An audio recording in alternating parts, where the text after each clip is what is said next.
Hey guys, so today we're going to create a simple animation that's going to use a series of what we call um, expressions. Expressions are essentially a way of manipulating a animation without having to create a series of keyframes, and we can just sort of let it go as it is. And we'll be looking at a couple of different effects and a couple of different modes of using both Illustrator and Adobe After Effects. Okay, so let's start off with Adobe Illustrator. I'm going to build this little Ferris wheel here. Essentially, let's go ahead and create a 1080 by 1080 canvas. And what we'll do is start off by creating the actual Ferris wheel on one layer, and then we'll create the little frame on a different layer. So we'll start off with the sort of spokes. And what we'll do is we'll just create a sort of a slender rectangle here, and you can just choose whatever color you want to fill it up with.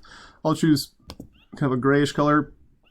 And then what we'll do is we'll just sort of right-click on this, click on Transform, and click Rotate, and we'll say 30 degrees. And we can preview this, just that looks about right. And I'm just going to press Copy. Now what's great about Adobe Illustrator is that we can just hold down the Control button and press D, and it'll repeat what we just did. D, right? And so now we have these sort of spokes here. I'm going to go ahead and select all these, get the stroke gone, and on the side you should see this thing called Pathfinder. If you don't see that, you can click on Window and Pathfinder, and it'll appear over here. And you should see this thing that says Unite. Click to Unite, and it'll all become one little thing here. Okay. All right. So what we'll do next is we'll create the little cars. I'm going to create the cars as just being a simple rounded rectangle. So I'll hold down the mouse button on my rectangle tool, and I'll find rounded rectangle, and I'll just sort of draw a little rounded rectangle here, and I'll color it a different color, maybe like red, maybe a darker red. Something that's not quite so bright. And I'm going to hold down the Control button and hit the little square bracket that's on the left. And I'm going to see if I can't position this. I'll zoom in some to have the center kind of be at the tip of the sort of wheel spoke here. And then I'm going to hold down the Alt key and then drag this to where once again it's sort of the center is resting on the spoke. All right. In this case, I'm going to have to just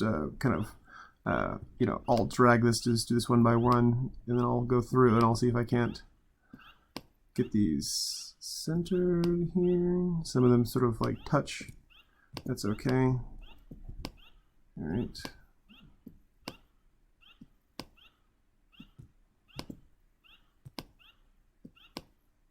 Okay, so I'm going to go through. I'm just going to make sure that they're as close to the center as they can be.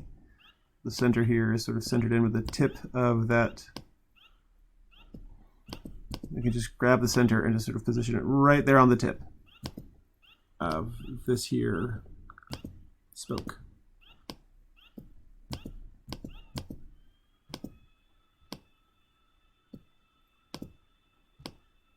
All right, great. Almost got it. Cool. I think that's about right. All right, good. Okay, so with that done, I'm going to click on this guy here, and I'm going to see that now you look on your image, and whatever this number is, just click on that and just, Control C. And then what we'll do is we'll go over here to our rounded rectangle tool, hold the mouse button down on that, click on our ellipse tool, and just click once, and then just Control V and Control V. So copy and paste that value there. So now we have a circle that has the same width as our spokes there. And I'm going to just Alt drag this off to the side. I'm going to change this to red, and I'm going to hold down the Shift key.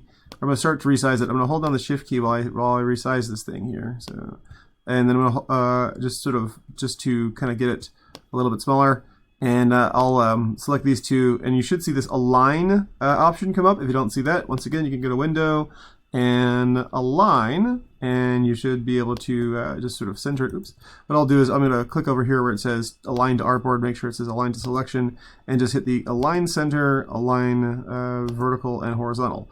And then once again with my Pathfinder, I'm going to hit this button that says minus front, which is going to cut out the front from the back.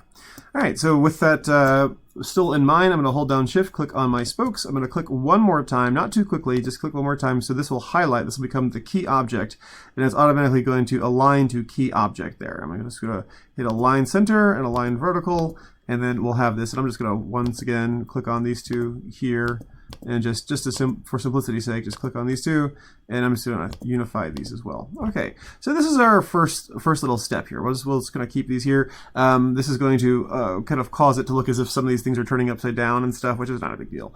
All right, so that's going to be our first layer here. I'm going to make a new layer.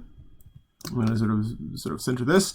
I'm going to click on my circle wheel, hold it down, click on my polygon tool, click once, and I'll make sure that this side says 3.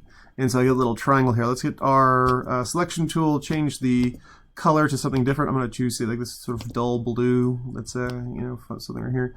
And I'm just going to hold. I'm just going to sort of center the top of the triangle here towards the sort of top of this little central sort of like hub, and I'll just sort of resize this, trying to keep the center as close to the center as I can.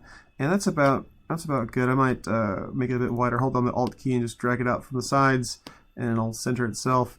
And what I'll do now is I'm just going to take my little, see, if you look right here, you could see this little widget here that sort of allows you to sort of round off the corners, and it's going to round all the corners off. I'm going to make it just a slight bit wider and push this up just slightly here. Okay, so once again, with this done, what we can do is Alt drag this guy out of the way, and then hold down Shift and shrink it down a little bit, and then I'm just going to change the color to, say, red.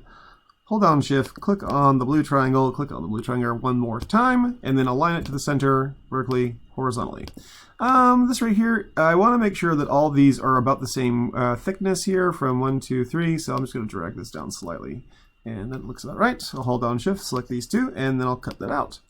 Okay, so with that done, I want to say that's about right. I'll just hold down Shift, just click on the little circle there, click it one more time, and then I'll just center it, not both horizontally and vertically, but just horizontally, so I'm making sure that that's there. And then I'll just make this, obscure the little hub there by making a little ellipse tool. Hold down Shift, make a circle, and I might, press down to sticky keys, and I might just change that slightly to a different shade of blue, and just once again, hold down Shift, click on the spokes, click one more time, and then center, and then center.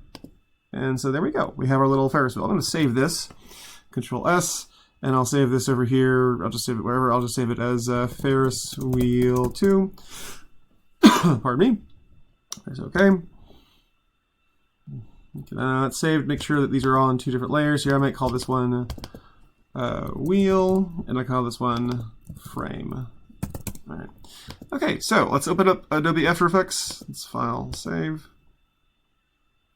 And then what we'll do is we will new project, and I'll make this a new composition. I'll make sure that my composition is set to be 1080 by 1080. And you can choose whatever sort of time frame you like. I'll make mine about 30 seconds. And first off, this right here, once again, this is just our background. This is invisible. So if I want to make sure this is not a black screen, I'm going to right-click down here and say New Solid. And you can choose whatever color you like. I'll just choose white. I might actually choose like a sort of a slightly paler gray here, something not quite white. Press OK. And so now we have this little thing here. Okay, so once again, let's find our project here. We'll go to our videos. I think mine was in City Animation. I'm going to grab my Ferris wheel 2. Ferris wheel 2, drag that in. I'm going to turn this in as a composition, and I'm going to make sure my footage dimensions are the layer size. Okay, and I'll get my layers here, and I'll hit my frame and my wheel, and I'll drag those in above the solid. Okay, so with that done, I'll sort of just drag the frame down slightly so that matches up. I'll click on these two, and I'm going to drag this up slightly here just so I can see that that's hanging out there. Okay, all right. Looks about right. Okay. All right, great. So we're going to have this bottom be closer to the center here, just so we can actually. We'll take care of all that later. So what I'm going to do is I'm going to create a simple animation based around the time by, oh, I have this at 1 second here. Let's actually go to composition settings, and we'll make sure this is set to 30 seconds. Okay. And we'll just select all these guys here and just make sure they're all lasting the entire 30 seconds. All right, great. Okay, so clicking on the frame, hit R on the keyboard for rotation, and then hold down the Alt key and just click once on it. And you'll see this little sort of expression come up here that we can type on, right? So I can type on this. I'll say time. Just that's an expression that's already coded in there. We can use some coding here. I'll press Enter, and let's see what happens when I click off of it. And I press the spacebar here. Okay. Oh, I was doing the frame wrong. All right. So once again, hold down this right R, right? Click on that, and then time. Let's see what happens here.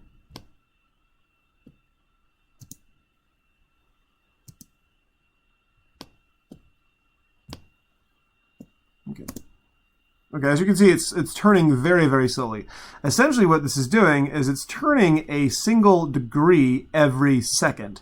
So that's a bit too fast. If I were to say, for instance, go back here, and instead of saying time, I say time with a little asterisk and the number 2, what that does is it moves it twice as fast.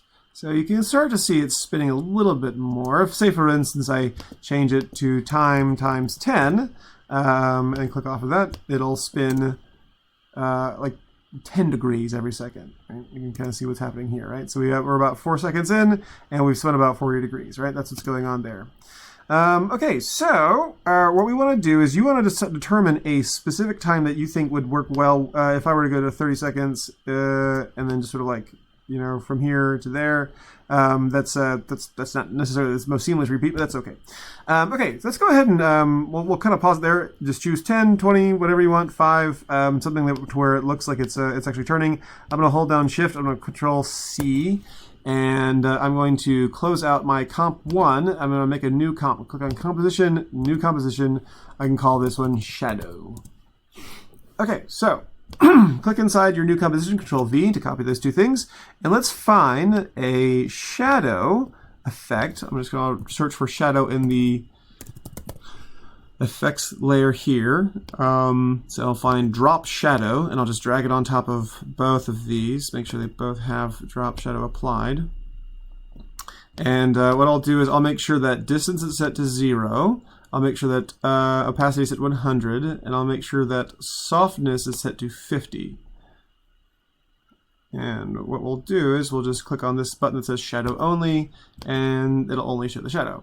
Same thing with the frame. What we'll do is we'll click on the frame. This doesn't really matter, whichever one's here, and we'll just do the same thing. Have our opacity be 100. Have our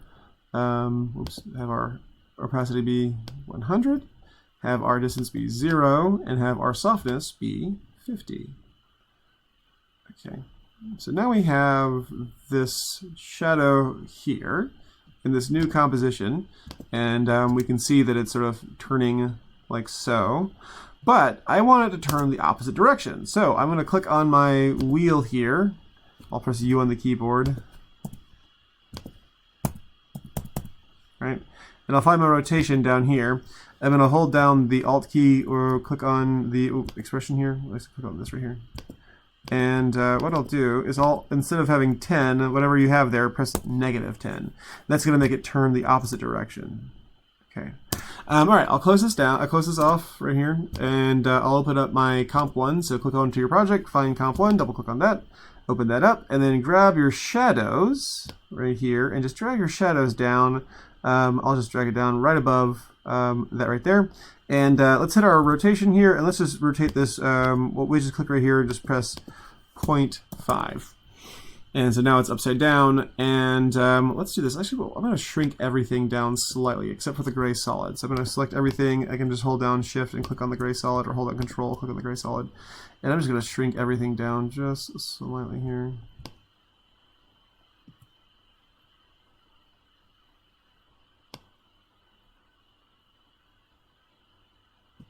Try one more time.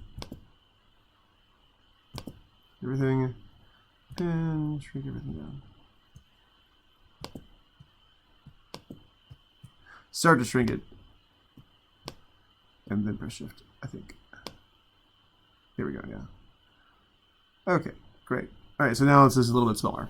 All right, so let's make sure we have this wheel frame here. Make sure we have the frame in the right position. Let's put a piano position, and I'll just drag this upward.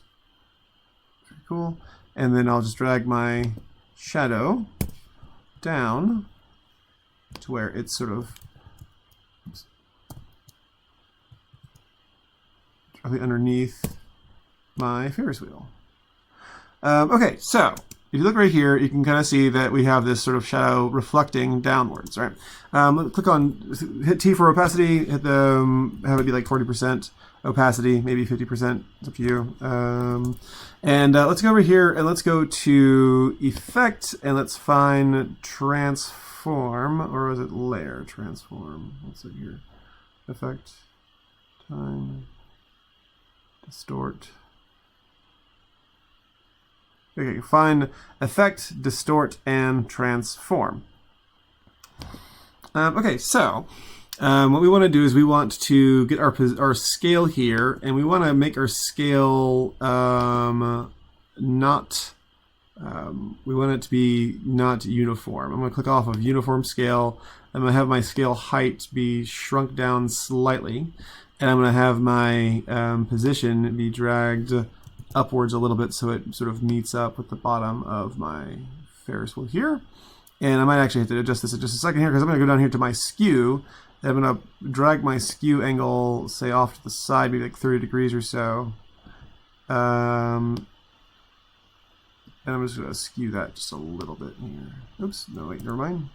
I'll have that be 0. I'll have my skew like this. I think I know what's going on here. 30. And we can sort of like, or maybe